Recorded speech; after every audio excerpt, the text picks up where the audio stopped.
Putain, regarde-moi ce temps de merde, Kevin, ça fait des mois que ça dure. J'en ai marre, j'en ai marre, j'en ai marre, j'en ai marre. Bon, bah tu sais quoi? On va parler d'un truc qui arrive absolument à tout le monde, et qui intéressera peut-être bien tout le monde. On va parler des chutes. Ah, les chutes. C'est souvent le premier motif de rupture dans la relation sadomaso qui unit tout bon skater à sa board. Espèce de salope, t'as vu dans quel état t'as mis mes tibias de nouveau? Ah non, mais je veux rien savoir, hein. Non, non, là, la guéparde, elle doit punir, hein. Putain, le vlog au plumard, c'est le top, en fait. Je comprends pas pourquoi il y a que Jimmy le Sicilien et moi qui y ont pensé. Bah, peut-être un style à créer. Après, moi, je suis pas responsable si on comprend mieux quand on a mal. Alors, dans un souci de clarté, on va tout de suite distinguer les chutes des ruines. Ça évitera les problèmes de compréhension. Ah bon, moyen mémotechnique, c'est les chutes, elles sont là à chaque session. Les ruines, on s'en souvient nettement plus longtemps. Ça permet comme ça à chacun de se faire à peu près une base. Ouais, parce qu'on tombe de moins en moins avec le temps, mais par contre, quand on tombe, même si on tombe moins souvent, on se fait tout de suite beaucoup plus mal. En même temps, ça se tient, puisqu'on apprend à tomber sur les plus petites, donc ensuite, quand on a les plus grosses qui arrivent, on n'est peut-être pas forcément armé.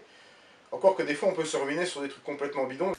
Selon les régions, les cultures et les individus, j'ai envie de dire que les termes varient. Tôle, boîte, crash, gadin. On en a entendu de toutes sortes. Mais la ruine, en elle-même, c'est vraiment le croc au-dessus. C'est d'ailleurs pour ça que j'ai utilisé le terme ruine. C'est comme ça tout le monde voit le côté absolu de ce que c'est. Et pour ceux qui doutent... Alors tu vois, j'ai quand même des regrets en fait que mes plus beaux gadins, ça se soit passé à l'époque pré-téléphonique, parce que nous on n'avait rien pour filmer, il y avait quelques rares caméscopes. Et pendant mes plus belles ruines, en fait, eh ben, il n'y avait jamais de caméscope, malheureusement, c'est dommage. Alors c'est pas grave, hein, il y en a plein internet, des ruines des autres, à peu près similaires, voire pire que les miennes. Enfin bon, c'est pas ce qui manque.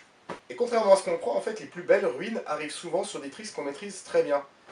En même temps, c'est logique, hein, moins de méfiance égale plus de vulnérabilité. Donc plus de place pour la surprise. Question de Kevin, mon unique abonné. Comment peut-on continuer le skate malgré plusieurs ruines? Ben, c'est grâce à la fée endorphine, je dirais. Tant que la fée endorphine arrive à faire son boulot, ça va, ça règle à peu près le problème. T'arrives à gagner du temps. C'est le jour où la fée endorphine commence à se chier dessus que là tu te rends compte qu'en fait ça ressemble plus à un snuff movie ce que t'es en train de faire qu'à une petite session de skate à la cool. Un des avantages de la ruine, c'est que ça laisse du temps pour la réflexion.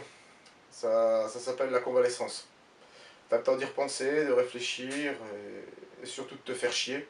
La reprise post-ruine est pas mal aussi. On se méfie de tout, on n'ose pas prendre de vitesse, forcément on s'est fait mal avant, donc quand on reprend on est méfiant. Et en fait, souvent on est tellement méfiant qu'on arrive encore à se faire mal à cause de ça, à cause d'un excès de méfiance. C'est très complet comme sport. Avec le temps, la viande s'attendrit, les articulations aussi. Sans compter qu'avec le temps, Sa Majesté Arthrose fait son petit bonhomme de chemin chez tout le monde. Et on s'est tous fait avoir à se dire « Ah, mais en snow, on se fera sûrement moins mal, c'est de la neige. » On a autant de chances de se faire mal en snow qu'en skate, hein, voire plus. Voilà. Et ouais, mes jeunes chevilles qui autrefois se tordaient, étaient malléables à souhait, maintenant en fait elles ressemblent à deux bouts de bois, sans la moindre souplesse, et relativement cachantes. Genre un peu des biscottes, mais en à peine plus solide. Putain, je me fous des miettes partout, c'est dégueulasse. Non mais si on fait le calcul entre mes chevilles, mes rotules, mon coccyx, qu'est-ce qu'il y a eu encore? Un coude, un poignet, une lèvre, une dizaine de paires de couilles, à peu près.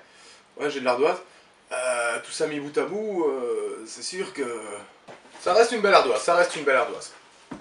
Et quand tu penses que le seul moyen de lutter contre l'arthrose qui a été engendrée par les chutes en skate et tout ça, le meilleur moyen de lutter contre ça, c'est de faire du skate.